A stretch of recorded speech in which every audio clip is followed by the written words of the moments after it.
let's discuss Kashmir because it is at the centre of controversy once again. And this is because the Indian-administered part of this region is being stripped of its special status. And just in a little while, I'll explore exactly what that means. But first of all, I want to show you the announcement which was being made in India's parliament.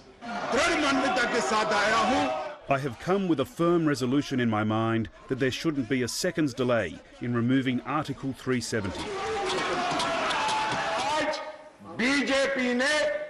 The BJP has murdered the constitution and democracy today.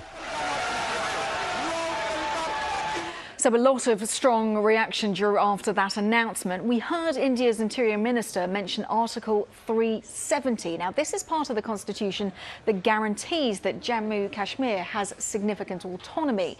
It allows the state to have its own constitution, to have a separate flag, and also independence over all matters except for foreign affairs, defence and communications.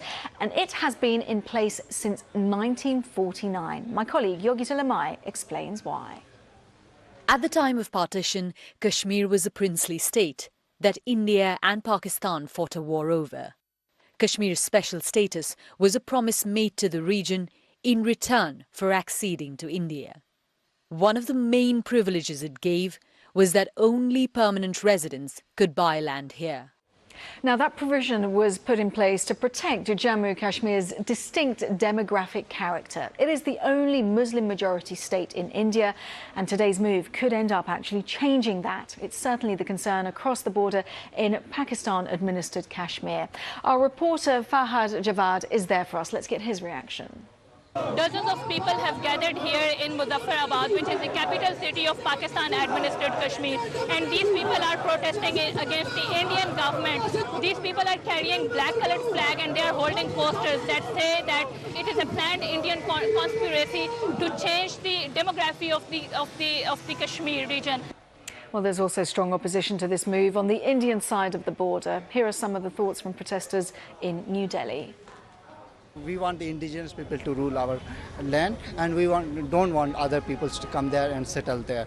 We don't want to change our demography. And today, that trust in India, that constitutional commitment on the part of the Indian state, this stands virtually demolished. So this is a moment of grief, shock, betrayal for the people of Kashmir. Now, much of the anger that we're hearing is also being directed at the way in which India has carried this out. Kashmir's parliament wasn't consulted. Local politicians, including the former Kashmir Chief Minister Mehbooba Mufti, were placed under house arrest. This is her response to this. She says that today marks the darkest day in Indian democracy. To scrap Article 370 is illegal and unconstitutional. But the government has plenty of supporters. These are Kashmiri Hindus who are in fact celebrating today's news, and they're hopeful that the change to the constitution will in fact see more Hindus settle in their state. That could include some of these Kashmiri Hindus who've been living in exile in New Delhi. They've also been celebrating. Here is their reaction.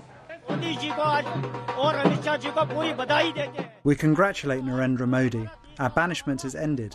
The most important thing is that now Jammu Kashmir will prosper. Today is the actual independence.